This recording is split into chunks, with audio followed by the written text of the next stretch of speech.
Perú, un país diverso, mezcla de tu pasado con el mío. Perú, país que encuentra su riqueza en esa pluralidad, compuesto en gran parte por tu historia y por la mía. Sí, por su patrimonio cultural. Cada una de sus partes nos pertenecen. Eres tú, soy yo. Todo esto es parte de ti. ¿Quiénes somos? ¿Identidad? ¿Tráfico ilícito? ¿Protección?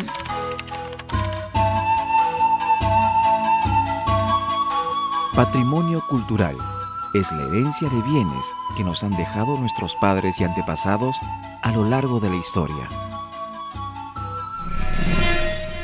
El patrimonio cultural normalmente se divide en dos, que es material o inmaterial. Dentro de lo que es el patrimonio material está el patrimonio mueble y el inmueble. Patrimonio mueble se le llama todo aquello que nosotros podemos transportar, es decir, por ejemplo, una pintura, un textil. Patrimonio inmueble es aquel que no se puede transportar, es decir, una iglesia, un edificio histórico, una huaca o un sitio arqueológico.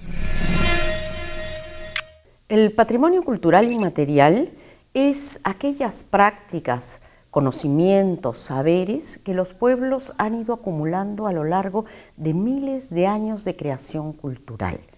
Es lo que llamamos también cultura viva, es decir, son expresiones que se conservan en la memoria colectiva de los pueblos. Por ejemplo, las danzas, las lenguas, los cantos. También hay un patrimonio subacuático, ¿no? Y también hay un patrimonio natural.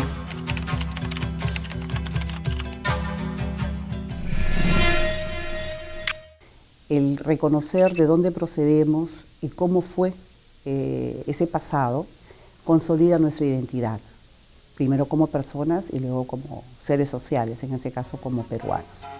¿Se imaginan eso? Sin nuestro patrimonio cultural no sabríamos quiénes somos ni de dónde venimos. Es como si no supiéramos quiénes son nuestros padres y qué hicieron nuestros antepasados por nosotros.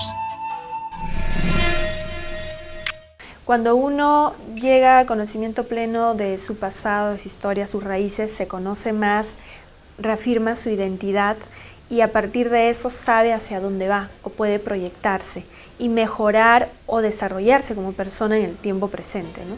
El patrimonio cultural pertenece al país y es tan importante que, según la UNESCO, es de toda la humanidad. Es tan valioso como una vida. Increíble, ¿no? Por ejemplo, si hubiera una guerra entre Perú y Chile, Chile no podría atentar bajo ninguna razón contra Machu Picchu o Nazca o cualquier otro bien cultural nuestro, porque estaría atentando contra la humanidad. Pero, ¿qué sucede cuando estos bienes son apropiados por personas inescrupulosas? El tráfico ilícito de bienes culturales se produce cuando un huacorretrato, utensilio inca, vasija de oro, joyas o mantos salen del país sin autorización del Estado.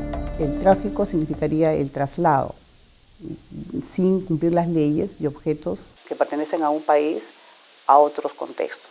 Es difícil de entenderlo porque uno dice, ¿estoy atentando contra qué? Una cosa antigua, nada más. No, estamos atentando contra nuestra tradición, contra nuestro pasado y ese pasado queda en ese objeto y ¿qué ocurre? Que no se le puede sustituir por otro. El tráfico ilícito de bienes culturales es el segundo más importante después del tráfico de drogas.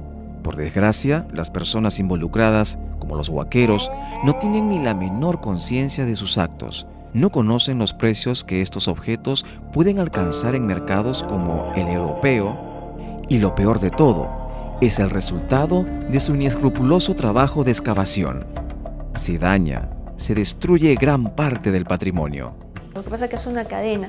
Comienza con, digamos, hasta la explotación de la misma gente del pueblo. Ellos necesitan para comer, para vivir y tienen acceso porque está en sus tierras, está en su territorio, el poder conseguir esos huacos o esas vasijas y ellos son los que excavan y lo venden por cualquier precio. Pasa por un proceso a otras personas, se va del país hasta llegar a los grandes coleccionistas.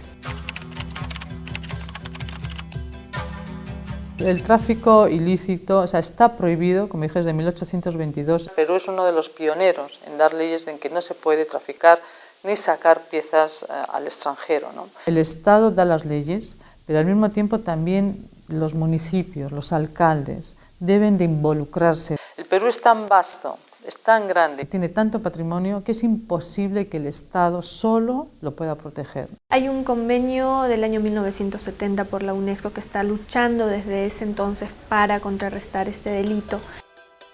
Más allá de los convenios internacionales o de las leyes de un país para combatir el tráfico, es importante que cada uno tome conciencia de sus responsabilidades individuales. Pero yo creo que en el colegio hay que inculcar mucho el respeto a la cultura.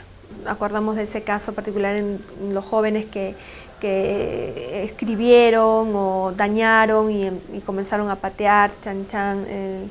La verdad es que eso significa que en el colegio antes no se les explicó cuál era el sentido de esa visita y qué es lo que estaban visitando, ¿no? Luego de observar el valor del patrimonio cultural, su problemática y el esfuerzo por su protección, podemos decir que el valor de un bien trasciende lo material. Es un valor moral relacionado con la humanidad misma. El Perú es un país que tiene un patrimonio cultural gigantesco. Es uno de los países más ricos en patrimonio cultural en general de América y probablemente uno de los más ricos del mundo.